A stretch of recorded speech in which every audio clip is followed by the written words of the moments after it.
My best friend publicly humiliated me during my wedding. I tried to keep it simple and make sure you could understand all the words.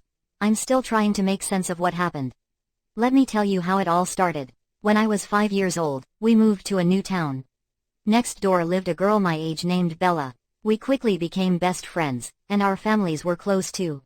When I went to college, Bella stayed at home. She would often visit me, stay over, and we had a lot of fun together. At college, I met a guy named Barrett in an economics class. He was smart and good-looking, and we ended up hanging out a few times after studying. It was fun, but we weren't meant to be together, so we just stayed friends. We never even talked about dating. Even though we weren't super close, we were on group chats and saw each other at parties. I introduced Bella to Barrett at a party in my last year of college. It was like a spark went off for her. She fell for him instantly. She grilled me about him, and I told her about our history. She didn't seem happy that we'd hooked up, but I told her there was nothing romantic between us, and that she should go for it if she wanted to date him. She did, and a few months later, they started dating.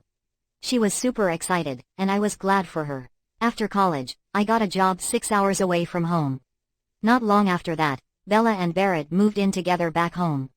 I tried to visit them a lot at first, but things got busy, and we only ended up seeing each other once a year on holidays. Last Christmas, my family had a big party with Bella and Barrett's family. That's where Barrett proposed to Bella. Everyone was really happy for them. Bella couldn't stop talking about wedding plans, and we had a great time making ideas together. There was no hint of the trouble to come. For a while after the proposal, I expected Bella to ask me to be her maid of honor. She had mentioned it during the holidays, but she never did. She started not answering my calls, and I couldn't get a hold of her. Finally, I got a save the date in the mail for the wedding. Still, I hadn't heard from Bella, so I called her. I asked if I was going to be in the wedding. She told me that she'd thought it over and didn't think I should be in the wedding because I lived far away.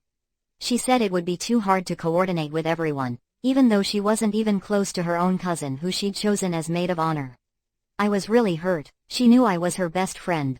I introduced her to Barrett and even was friends with him. I told Bella that I could take time off work. I would buy a plane ticket, anything to be there for her.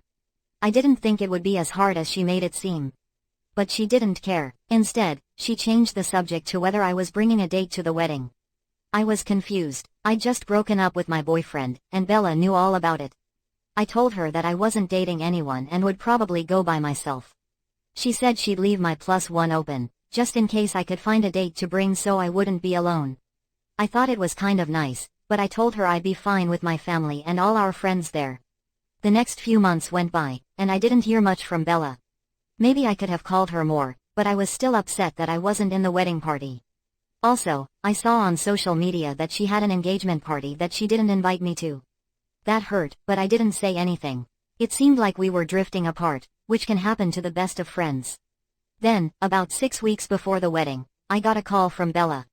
She said that one of her bridesmaids had dropped out, and she was hoping I would take her place. I would be in the wedding party, but wouldn't go to the other wedding events since those were already planned. I was so relieved, and I said yes right away. She told me she had a cool idea for the wedding party. She wanted all the bridesmaids and groomsmen to wear white and she and Barrett would wear black. It seemed a little weird, but Bella's always liked to do things her own way. She said she was sorry about the short notice and asked if I could find a white dress quickly. I already had a white dress that would work, so I sent her a picture of it on the call to make sure it was okay. She said it looked good and gave a thumbs up in our text messages. Remember this part, it's going to be important later. The wedding was at noon, and we had to be at the venue at 8 a.m. for hair and makeup. I got ready at my parents' house, put on my sweats, packed my white dress, and headed over. We all had fun drinking champagne and getting ready. About 2 hours before the wedding, Bella told everyone to get into their dresses so we could take pictures. I grabbed my dress, went to the bathroom to change, and fixed my makeup. When I went back into the room, all the bridesmaids were in blue dresses. I was the only one in white. My stomach dropped. My brain couldn't believe it. She'd said, white, right? Did I mishear? No, I knew for sure. She said they were doing a reverse color scheme. I even Googled it. It was a setup, and I couldn't believe it. Bella was standing in the middle of the room in a robe. She had a sad look on her face. She turned to her cousin and said, I told you she was going to do something like this. Her cousin walked over to me and asked what I was wearing. I mumbled that Bella had told me to wear white. Bella just stared at me and laughed a little, like it was a joke. She said something about how, of course, I'd make everything about me. Bella's cousin started yelling at me. She said I was jealous of Bella, that I was in love with Barrett, and that I was crazy. I just stood there, stunned. I couldn't even think straight. It all happened so fast, from fun to horrible. I didn't know how to explain myself. Finally, I stuttered out that I had another dress at my parents' place and I could go home and change. Bella said, I think we both know that this is the end of our friendship. I've given you too many chances. It's time for you to go. I started to cry. I had no idea what was happening or what she was talking about, but I knew it was really bad. Finally, my legs started to work, and I ran out. I left everything at the venue and ran to my car and drove home, crying in my white dress. About half an hour later, my phone exploded. I got messages from almost everyone I knew. They were calling me names, saying I was bitter, that I was a bad person, and that I should just get over being jealous. Even my mom sent a text saying she was disappointed in me and that we'd talk when they got home. I did what any reasonable person would have done. I went to my parents' liquor cabinet and got drunk.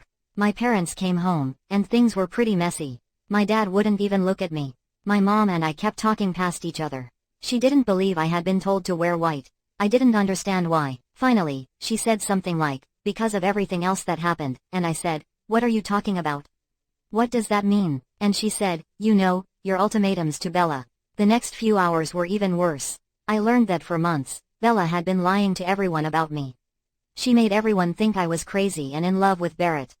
She spread all these crazy stories. My boyfriend had actually cheated on me, and I dumped him, but Bella said I'd broken up with him because I liked Barrett. She said I told Bella to choose between me and Barrett, which never happened. She said I'd said I couldn't be in the wedding because Barrett was meant for me. She said I'd had a big meltdown before the engagement party, which is why I wasn't there.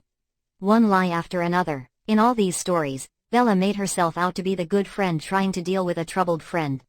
She said she understood why I had feelings for Barrett and how hard it must be for me to watch him marry her.